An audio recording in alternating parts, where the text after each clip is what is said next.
하나님의 생명의 말씀은 로마서 16장 1절부터 4절까지 보겠습니다.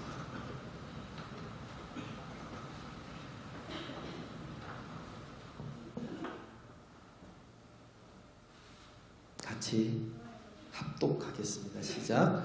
내가 겐그레아 교회의 일꾼으로 있는 우리 자매 베베를 너희에게 청구하노니 너희가 주 안에서 성도들의 합당한 예절로 그를 영접하고 무엇이든지 그에게 소용되는 말을 도와줄지니 이는 그가 여러 사람과 나의 보호자가 되었음이라.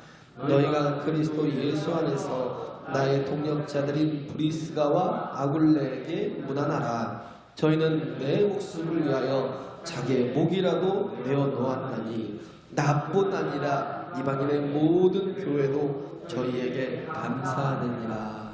아멘. 할렐루야. 할렐루야. 하나님은 생명의 하나님이십니다. 할렐루야.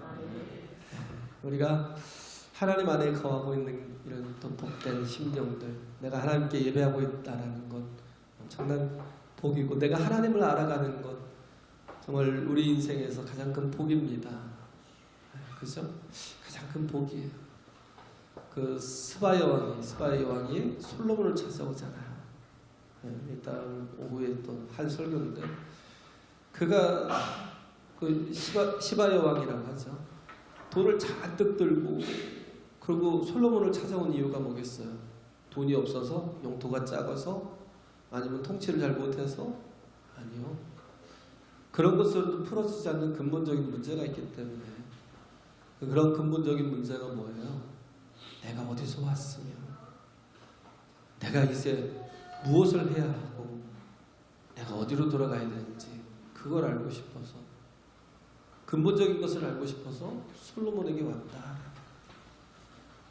그래서 그 해답을 얻고는 너무 정말 기뻐서 날마다 그 생명의 말씀을 주는 그 솔로몬의 곁에 있는 사람들이 복되다고, 솔로몬과 함께하고 있는 사람들이 복되다고 부러워하고 돌아갔던 그 시바야 왕처럼 우리도 우리의 인생에서 내가 하나님을 알고 예수 그리스도를 만나는 것은 정말 세상에 그 어떤 천금을 가진 것보다도 더 복된 일입니다.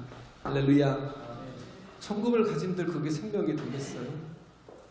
그러잖아요. 내가 높은 지위의 명예를 얻고 있다고 한다 할지라도 그것이 내게 영생을 주겠느냐고요. 하나님을 알고 그의 보내신 예수 그리스도를 아는 것이 우리에게 영생이 될 수 있는 겁니다. 할렐루야. 네, 옆에 분하고 인사 한번 다시 한번 할까요? 복된 분입니다. 네, 복된 분입니다.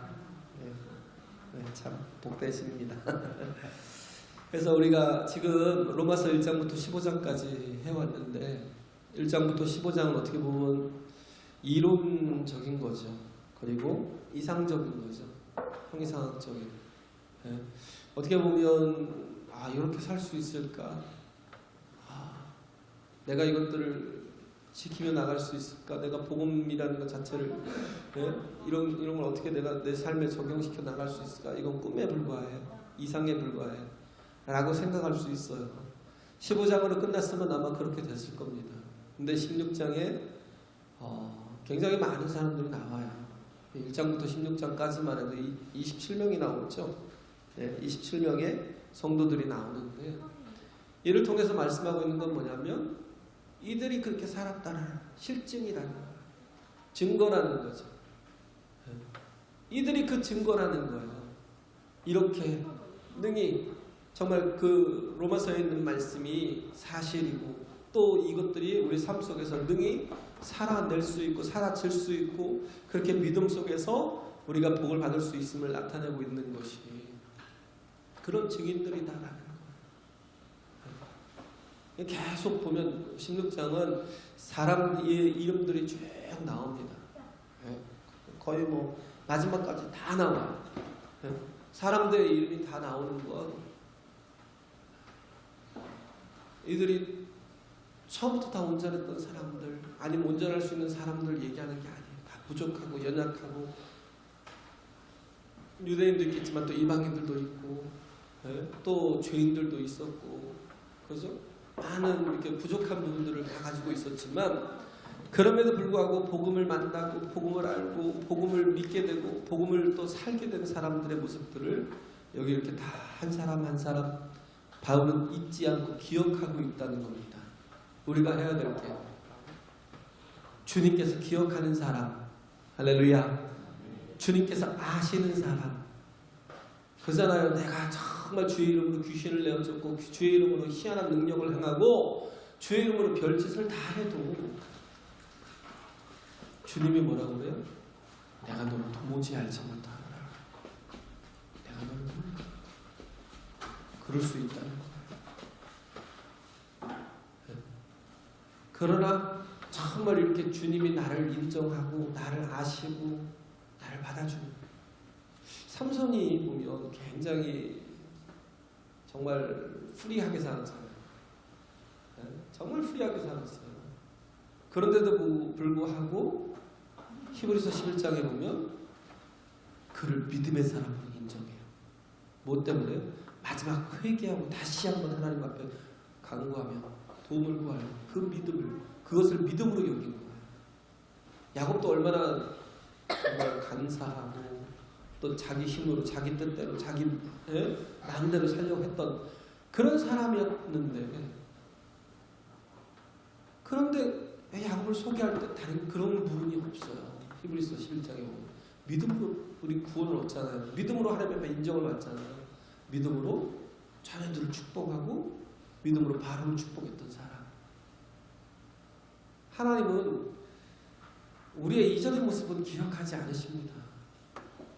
우리가 회개하고 돌이키고 돌아오는 그 모습 거기서부터 하나님은 시작하시는 거예요. 할렐루야. 그것을 인정하시는 거예요. 그 한순간의 모습을 삼손 같은 사람의 모습을 인정하시는 거예요.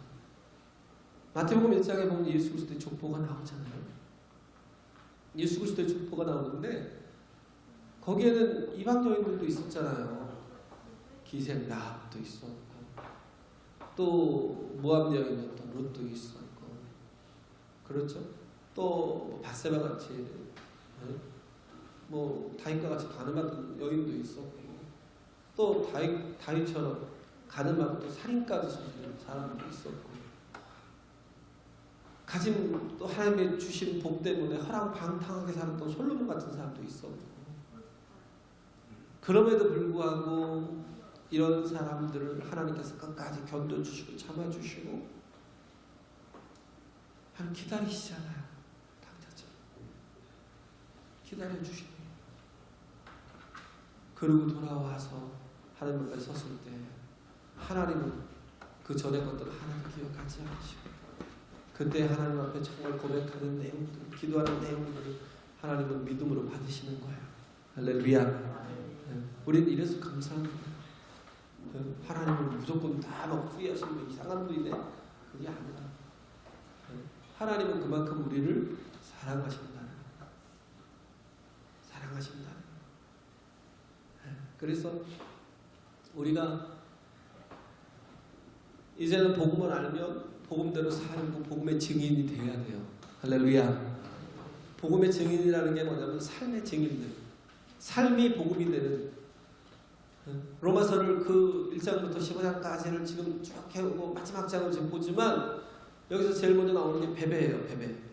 그리고 또 두 번째 나오는 게 브리스가와 아굴라. 이 부부가 나오잖아요. 베베라는 분은 여인이에요. 여인이고 브리스가도 여인이고 그런데도 불구하고 바울은 제일 먼저 이렇게 이름을 올리고 천거한 사람이 여인들이었어요. 이때 당시에 여인들은 뭐 거의 지금도 중동을 보면 알잖아요. 사람 취급을 안 해요. 사람 취급. 그러니까 대한민국 땅에서 태어난 게 얼마나 복이에요. 그러니까 뭐 회교도들 보면 막 그 여인도 할례를 하고 물건 취급해요. 제대로 가르치다 않고 그냥 8살, 9살, 10살만 되면 막 시집 보내고 지금도 그러잖아요. 그런데 복음이 들어가니까 복음이 뭐예요? 모든 사람들이 하나님의 자녀임을 얘기하고 있는 거예요. 할렐루야. 모든 사람들이 하나님의 존귀한 자녀임을 얘기하고 있는 거예요. 그래서 그 어떤 사람도 무시하지 않아요.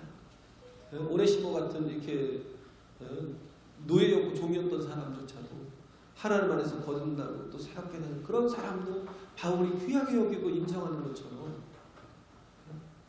여기 베베를 먼저 정말 그들에게 청구합니다. 베베라는 여인이 굉장히 바울에게 많은 은혜를 끼쳤던 사람이에요. 그렇죠? 베베라는 여인이 내가 갱그리아 교회의 일꾼으로 있는 우리 자매 베베를 너희에게 천거하노니 너희가 주 안의 성도들의 합당한 예절로 그를 영접하고 무엇이든지 그에게 소용되는 바를 도와줄지니 이는 그가 여러 사람과 나의 보호자가 되었습니다. 도우라는 거예요. 도우라는 게 뭐예요? 파리스템이라는 건 뭐냐면 곁에 서달라는 거예요. 그와 함께 해달라는 거예요. 그의 인생에 모든 것을 함께 해달라는 거예요. 그런데 이 베베라는 여인이 왜 바울이 로마 성도들에게 천거를 하냐면 이 여인이 바울이 그 고린도에서 썼던 로마서를 들고 로마의 그 편지를 서신을 들고 로마로 가서 그들에게 전해줬던 여인이거든요. 복음이기 때문에 이 복음을 가지고 확실한 믿음 가운데 설 수 있도록 로마를 세울 수 있도록 하기 위해서 베베가 그 서신을 가지고 어떻게 보면 책이죠. 어떻게 보면 바울이 이 정도면 그죠? 로마서면 이걸 가지고 가서 그들에게 전달해줬던 그런 여인이었다는 거예요. 그런데 이를 도우라는 거예요. 파리스템이 도우라는 거예요. 곁에 서달라는 거예요. 우리가 그러잖아요. 저도 이렇게 LA 처음 가니까 돕는 사람이 없이는 한 발자국도 못 움직이더라고요. 너무 넓어서 누가 나를 길도 모르죠. 차도 없죠. 그죠? 아는 사람도 없죠. 아무것도 없는데 먼저 이렇게 저를 데려가셨던 분이 이렇게 길잡이가 되어주셔서 하나씩 문제를 다 풀어주더라고요. 그분이 없으면 저 아무것도 못하시고 곁에서 계속 자기 시간을 다 내가면서 쪼개면서 저를 돕는 거예요. 그래서 그 사람들과의 관계가 자꾸 넓어지기만 하는 거예요. 그러거든요. 왜? 내가 살던 곳이 아니기 때문에. 굉장히 힘든 그런 삶 속에서 옆에 서달라는 거예요. 곁에 서서 도와주라는 거예요. 도와주라는 이유가 뭐냐면 이는 그가 여러 사람과 나의 보호자가 되었습니다. 보호자가 되었다. 프로스타티스 보호자가 되었대. 나를 책임져주는 여러 사람을 책임져주고 나를 책임져주는 우린 거의 자녀들에게만 보호자가 되잖아요. 그죠? 가족들에게만 보호자가 되죠. 성도들이 어떻게 사는지 마음은 어떤지 또 무슨 일이 있는지 우리가 정말 보호자가 되어줘야 된다는 거예요. 이 베베가 그랬다는 거예요. 이게 사랑입니다. 할렐루야. 이게 사랑이에요. 보호자가 되어주고 그리고 또 한 사람이 누구냐면 브리스가와 아굴라는 다윗과 같이 이렇게 천막을 만드는 일을 했어요. 아니 바울과 같이. 그래서 바울과 함께 동역을 했어요. 동역을 하면서 사역도 같이 했던 고린도에서 처음 만나서 그래서 그의 모든 것들을 도와줬던 그뿐만 아니라 목숨을 걸었다는 그를 지키려고 그를 위해서 목숨을 걸었던 사람이 이 브리스가와 아굴라였다. 에베소에서 있었던 사건이죠. 우상을 만들어서 파는 장사꾼이 바울 때문에 더 이상 우상을 만들어서 팔지 못하니까 폭동을 일으켜요. 바울이 죽을 위기에 처했어요. 그때 함께 목숨을 걸었던 사람 프리스길라와 아굴라예요. 함께. 왜? 복음 때문에 하나가 될 수 있는, 한 몸이 될 수 있는, 어떤 것은 물러서지 않는, 구람이 없는 그런 인생들이 없다라는 거죠. 그래서 이런 사람들, 그리고 또 여러 교회가 자기뿐만 아니라 여러 교회가 그들에게 감사한다는 거. 그거는 뭐냐면 바울뿐만 아니라 많은 사람들에게 은혜를 끼치고 사는, 뭔가 정말 그 선을 베풀고 사는 그런 사람이었다는 겁니다. 할렐루야. 그런 사람이었다는 거예요. 그래서 누군가 그런 얘기를 하더라고요. 노인과 어른은, 우리 어른의 차이를 얘기하더라고요. 노인은 뭐 저도 곧 있으면 자꾸 나이를 먹고 하니까, 노인은 뭐냐면 그냥 이렇게 나이만 먹어요. 그래서 어떻게 돼요? 나이만 먹는데 자기 고집이 세고 자기 주장이 세고 자기밖에 몰라요. 남을 몰라요. 자기밖에 모르는 게. 그래서 뭐 사람들이 기피해요. 사람들이 피하고 별로 같이 있고 싶지 않고. 어른은 그렇지 않아요. 어른은 남을 먼저 생각해요. 상대방을 먼저 생각해요. 어디가 불편한지, 무엇이 필요한지, 표정을 먼저 읽고 또 물어보기도 하고, 그래서 배려하고 헌신하고 희생하고 뭔가 베풀면서. 그게 어른이에요. 노인과 어른의 차이. 어른이. 근데 어른이 되는 조건이 결국 뭐냐면 십자가 앞에 서는 거예요. 결국 베풀고 헌신하고 희생하고 그런 게 뭐예요? 자기가 죽어야 되죠. 그다음에 내 생각도 있어요. 내 뜻도 있어요. 예수님이 자기 생각, 자기 뜻 그걸 주장하지 않아요. 예수님도 그 겟세마네 동산에서 3번이나 땀방울 핏방울이 될 정도로 기도하십니다. 아버지요, 만일 하실만 하시거든 이 잔을 내게서 지나가게 하옵소서. 그렇게 정말 간절히 기도하고 예수님 하시는 기도가 뭐예요? 그러나 나의 원대로 마옵시고 아버지의 뜻대로 되게 원하나이다. 그리고 어떻게 해요? 십자가 지고 죽으시는 거예요. 예수님이 이 땅에서 500여의 이적을, 700여의 이적을, 바다와 파도를 잔잔케 하고 꾸짖으시고 잔잔케 하시고, 그리고 병을 고치시고 귀신을 내어줬고, 또 사람을 살리기도 하고 숱하게 많은 일들을 하지만, 그러나 그런 일들은 예수님 아니어도 또 하나님이 누군가를 보내면 할 수 있어요. 근데 인류를 위해서 죄악 때문에 죽는 일은 예수 아니면 안 되거든요. 예수님이 그걸 자기 원하는 건 뭐예요? 잔을 옮기시길 원하는 그런 원이 있었어요. 그렇지만 그 뜻대로 하지 않고 어떻게 했어요? 아버지의 뜻대로 되길 원하나이다. 자기 뜻을 내려놓잖아요. 꺾어버리잖아요. 그리고 십자가 지고 죽으시니까 온 인류가 그의 은혜로 말미암아 구원을 얻게 되는 길이 열린 거예요. 할렐루야. 어른이라는 건 어떻게 보면 십자가를 만나는 사람, 십자가 앞에 섰던 사람. 그래서 바울 같은 사람이 그랬죠. 고린도전서 15장에 보면 나는 날마다 죽노라. 자기가 사는 혈기를 가지고 자기 뜻 가지고 얼마든지 정말 날마다 살 수 있는 방법이 있지만, 그럼에도 불구하고 그는 예수 때문에, 하나님의 복음 때문에 나는 날마다 죽노라. 그렇게 말했던 바울처럼 우리도 그래요. 내가 옳을 수 있고 내가 맞을 수 있어요. 그러나 내가 옳고 내가 맞는 것이 사람을 살리지 못해요. 그렇지만 누가복음 9장인가요? 내가 예수님의 제자가 되려고 하는 그런 삶을 살면 예수님의 제자가 되는 방법이 뭐예요? 자기를 부인하고 생각, 내 뜻, 내 방법, 내 계획, 내가 옳다고 생각하고 맞다고 생각하는 거 다 내놓고 자기를 부인하고 제 십자가를 지고 나를 쫓을 것이니라. 할렐루야.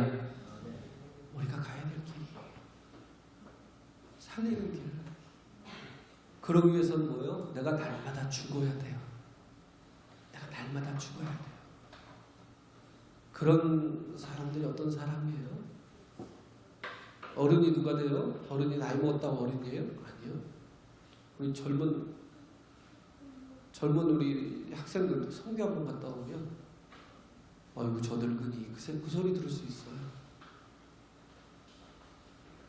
어떻게 보면 어른 같아요. 젊은데도 어린데도 불구하고 어른 같을 수 있어요. 왜? 자기를 죽이니까, 자기를 내려놓으니까, 애 늙은이. 그 말이 그럴 때 나온다니까. 성교 한번 갔다 오면 왜? 한 영혼이 너무 귀해서 그 영혼들을 막 살려 나와 전혀 상관없던 영혼들인데 그 영혼들을 살리기 위해서 애를 쓰는 정말 그런 주님의 그 간절한 마음들을 가진 그런 청년이 학생이 될 때요 어른이 될 수 있어요. 그러지 못하고 계속 철없는 아이로 머무는 거예요. 자기밖에 몰라요. 자기 생각밖에 없어요. 자기 주관이 무조건 옳다고 생각해요. 남들이 보기에 다 틀린다고 하는데도 불구하고 그걸 꺾지 않고 그대로 나가요. 그러나 우리는 어떠하든지 우리 인생에서 정말 주 앞에 날마다 죽는, 그래서 하나님의 뜻이 이루어지도록, 내 뜻이 아닌 아버지의 뜻이 이루어지도록 우리가 또 살아가는 게 우리의 임무의 역할이요 사명이라는 겁니다. 할렐루야. 그래서 우리는 증인된 삶을 살아야 하잖아요. 증인된 삶을 살기 위해서 요한복음 21장에 보면 이들이 지금 로마서 16장에 다 이들이 다 증인이라는 얘기잖아요. 네? 주의 복음대로 살았던 증인들, 주님을 위해서 희생하고 헌신하며 죽기를 각오하며 살았던 사람들. 근데 요한복음 21장에 보면 예수님이 베드로와 대화를 하시잖아요. 요한의 아들 시몬아, 내가 나를 사랑하느냐? 세 번 물으시니까 내가 주를 사랑하는 줄 주께서 아십니다고 고백합니다. 내 양을 먹이라, 내 양을 치라. 그러면서 예수님 하신 말씀이 지금까지는 네가 원하는 대로 띠띠우고 네가 원하는 곳으로 다녔지만 그러나 이제는 성령께서 네 띠를 동이고 네가 원치 않는 곳으로 데려가십니다. 그래서 어떠한 죽음을 죽으실지를 미리 말씀하신 것이다 라고 요한이 거기다가 이렇게 설명을 쫙 해주잖아요. 그런데 베드로가 거기서 얼마나 정말 수고해요. 베드로, 야, 하나님 앞에, 주님 앞에 이렇게 정말 주님을 3번이나 부인했던 사람이지만 주님의 사랑을 다시금 확인하고 자기 자신을 또 정비해서 또 이렇게 정말 사명의 길 가다가 나중에는 정말 순교의 길까지 가는구나 라고 정말 대단한 사람이다라고 인정할 수 있는 그런 부분이었는데 그 앞에 베드로가 한 얘기였거든요. 그럼 얘는요? 그럼 얘는 어떻게 돼요? 물은 그 얘가 누구예요? 요한. 뭐 하는 거예요? 비교식이 있는 거예요. 주님이 나보다 요한을 더 사랑하나? 그런 어떤 시기심도 있고. 그러니까 아멘하고 그냥 받고 그냥 자기 사명에 집중하면 되는데 뭐예요? 얘는 어떻게 됩니까? 예수님 뭐라고 그래요? 내가 올 때까지 그를 그냥 그대로 두어도 너에게 무슨 상관이 있느냐라는 거예요. 네게 무슨 상관이 있니? 너나 잘해. 그런 말이죠. 너나 잘해. 그런데 그게 왜 그런 말들이 나오겠어요? 자꾸 우리가 사명에 집중해야 되는데 교회로 오면 뭐가 보여요? 사람이 자꾸 사람이 보여요. 쟤는 왜 저렇게 옷이 저래? 쟤는 왜 말이 또 저래? 쟤는 뭐 어때? 자꾸 뭘 봐요? 사람을 봐요. 주님을 보면 되는데 자꾸 사람을 봐요. 자꾸 비교하다가 결국 뭐예요? 사명도 놓쳐요. 사람 쳐다보다가 자기에게 주어진 그런 사명조차도 제대로 정말 감당하지 못하고 뭐 시험 들었다느니 어렵다느니 힘들다느니 난 이래서 안 돼요 저래서 안 돼요. 그래서 자꾸 사람을 볼 게 아니라 그런 큰 사명을 가지고도 다른 데 이렇게 신경을 썼던 베드로처럼 우리도 또 얼마든지 그럴 수 있어요. 사람이 시험 볼 게 아니라 정말 사람에게 필요한 존재가 돼야죠. 할렐루야. 그에게 복음적인 그런 증인이 돼야죠. 함께 할 수 있는 동역자가 돼야 되는데 그게 안 돼요. 그러기 위해서는 이렇게 보면 공연을 가면요 S석이 있어요. S석 되게 비싸요. 어떤 건 80만 원, 어떤 건 65만 원. 저 몰랐는데 온유 때문에 알았어요. 뭐 한 65만 원씩 하고 되게 비싸더라고요. 그럼 우리 온유는 뭐 기껏 해야 모르겠어요. 한 8만 원짜리 가는 게 최고인가요? 뭐 그런 것 같아요. 아닌가? 파바로티 올 때 더 비싸게 했나? 그 정도 생각한 것 같은데 맨 뒤에 있으니까 보이지도 않더라고요. 근데 S석이 있어요. S석 되게 비싸요. 100만 원이 넘는 것도 있더만. 근데 그게 왜 비싸요? 맨 앞자리라 비싸요. 맨 앞자리라. 여기 보면 맨 앞자리는 하나 둘 셋 답이었어요. 비싼데 돈이 없어서 앞자리 못 앉으면 드시는 것 같은 생각이 드네요. 왜 앞자리가 귀한 자리고 비쌌냐면 사람이 안 보여요. 집중할 수 있어요. 사람이 안 보이니까 그냥 온전히 집중이 가능해요. 그러니까 비싼 거예요. 근데 뒤에 앉아보세요. 죄송합니다. 제 대가리 좀 치웠으면 좋겠다. 그러고 저 뭐 이렇게 큰 덩치가 이렇게 앉아갖고 앞을 가리고 있어? 막 이러고. 그래서 쟤는 또 왜 저래? 뭐 집중이 안 돼요. 뭐 하냐고? 사람들 쳐다보느라고. 사람들 바라보고 있느라고 집중을 못해요. 그러니까 우리는 어떠하든지 정말 영혼은 내가 섬겨야 되고 내가 정말 그를 위해서 희생해야 되고 내가 십자가 지고 또 그에게 은혜를 베풀어야 되는 그런 존재에 불과하지. 내가 판단하고 비판하고 내가 선악과를 따먹은 사람처럼 계속 정죄하고 있으면 안 된다는 거예요. 할렐루야. 그러면 내가 사명에 붙들리지 못하는 거예요. 그리고 나서 사도행전으로 넘어오면 1장에 넘어오면 우리가 보면 증인되라고 하잖아요. 그렇죠? 예루살렘과 오직 너에게 성령이 임하신 나의 그 권능을 받고 예루살렘과 온 유대와 사마리아 땅끝까지 이르러 내 증인이 되리라. 그 증인된다라는 말씀을 이렇게 주시는데 4절부터 쭉 가서 8절에서 그런 말씀을 하셔요. 그런데 제자들이 그러잖아요. 주여 예루살렘을 회복하심이 이때니까. 제자들의 관심은 뭐예요? 자기 뜻, 자기 생각, 어떤 사회적인 관심. 예루살렘 회복되면 뭐하고 안 회복되면 뭐하겠어요? 그 무슨 중요해요? 그런데도 불구하고 예루살렘을 회복하심이 이때니까 라고 막 그러니까 예수님이 그건 아버지께서 알아서 하실 일이고 뭐예요? 너희가 신경 쓸 일이 아니다. 너희가 신경 쓸 일이 아니야. 너희는 그냥 증인이 돼. 너희가 상관할 일이 아니다. 그냥 증인 되라는 거예요.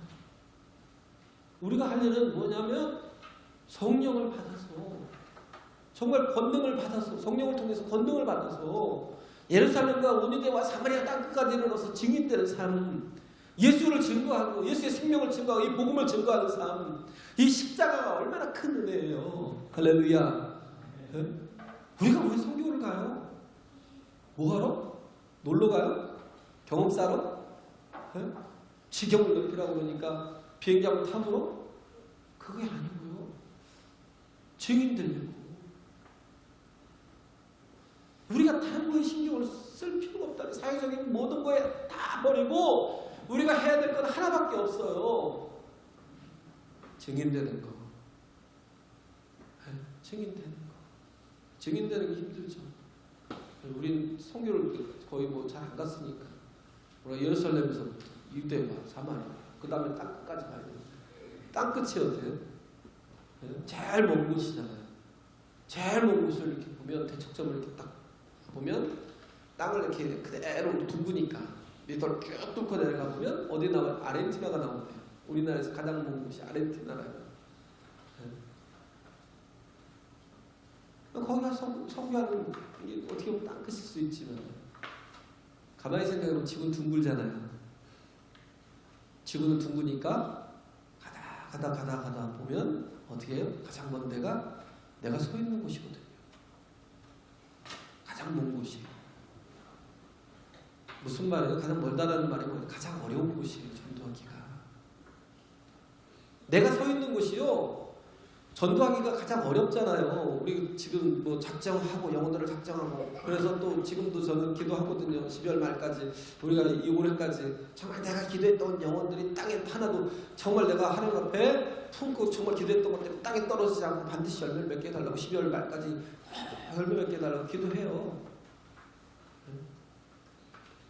그런데 그런 영혼들이 왜 힘들어요? 저는 그래서 이해해요. 정말 전도하기 얼마나 힘든지 이해합니다. 왜? 그들이 땅끝이기 때문에.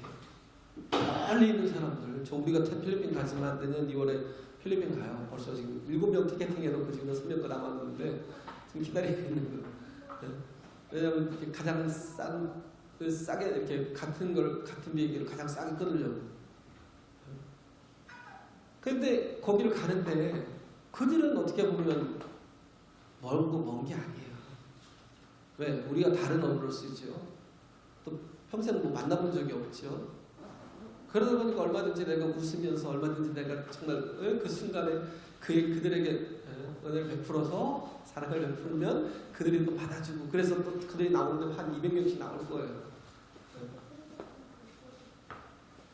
그런데 가장 먼 곳이 어디냐면 내 형제들 내가 섬긴, 내가 나랑 같이 교제하고 있는 이웃들 가장 멀어요. 왜?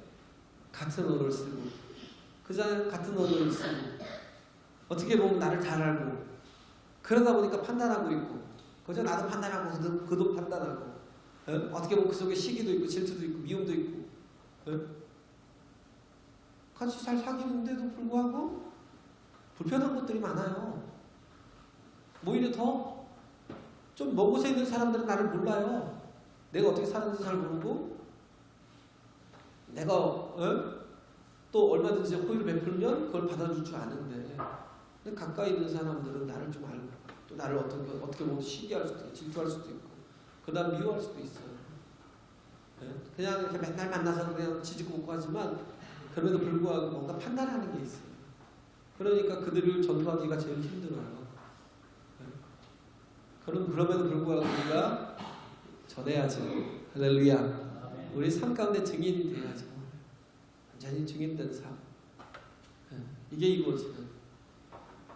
그래서 정말 로마서를 저는 이렇게 오면서 이렇게 주옥 같은 말씀, 생명의 말씀들을 지금 제가 보니까 9월 말부터 작년 9월 말부터 시작해서 1년을 조금 넘게 온 것 같아요. 1년을 조금 넘게 왔는데 참 저한테는 좀 많이 좋았다는. 그래서 뭐 저 동영상을 통해서 유튜브를 남기기도 하지만 제가 이렇게 주부에다 올려놓은 글을 또 그 카페에다 올려놓거든요. 많이들 와서 허가를 하고 그런지 모르겠지만 많이들 들어오더라고요. 저 상상외로 많이들 와서 보더라고요. 물론 5, 조회수가 5번, 3번, 7번, 6번도 있지만 어떤 거 올려놓으면 700 몇 분이 있더라고요. 780 몇 분. 필요하니까 허가하는 거겠지만. 근데 우리에게 정말 중요한 건 내가 정말 온전한 교회의 일꾼이 되어야 된다는 거예요. 할렐루야. 그리고 우리가 서로가 동역자가 되어야 되는 거. 베베처럼 브리스가와 아굴라처럼 베베는 보호자처럼 그 역할을 했고 브리스길라와 아굴라는 목숨 걸고 함께 사역을 감당했던 그런 사람들처럼 우리는 동역입니다. 서로 사랑하고 정말 서로 하나 되어서 그 속에서 시너지 효과가 나타나는 그래서 영혼들이 우리를 통해서 구원을 얻고 가정들이 희망하는, 그리고 정말 온전한 그 속에서 스바야 황처럼 가야 될 것, 방향을 찾고 어떻게 살아야 될지를 깨닫고 믿음으로 나아가게 할 수 있는 진정한 증인들이 되시길 간절히 바랍니다. 할렐루야. 찬송하겠습니다.